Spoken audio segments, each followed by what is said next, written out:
আসসালামু আলাইকুম ভাই লোক দেখেন এখানে আরেকটা বিষয় হচ্ছে এখানে মাজরার ভিতরে কি সুন্দর ঘাসের ভিতরে আবার ফুল, ঘাসের যে ফুলগুলো ফুটছে অনেক সুন্দর লাগতেছে।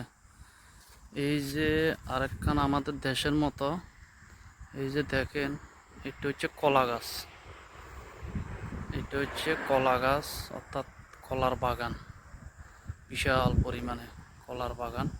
কলার বাগানের পাশে এই যে দেখতে পাচ্ছেন খাজুর গাছও আছে কাঁথার দড়ি।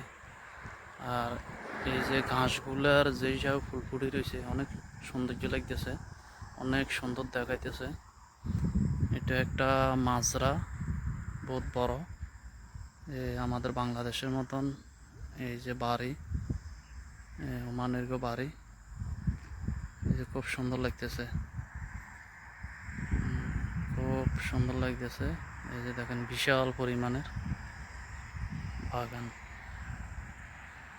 বাগানের ভিতরে আবার খেজুর গাছ আছে, অনেক সৌন্দর্য খেজুর গাছ। দেখেন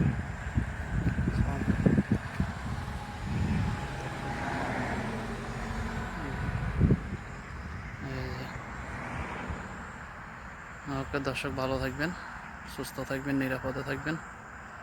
ওকে, আসসালামু আলাইকুম।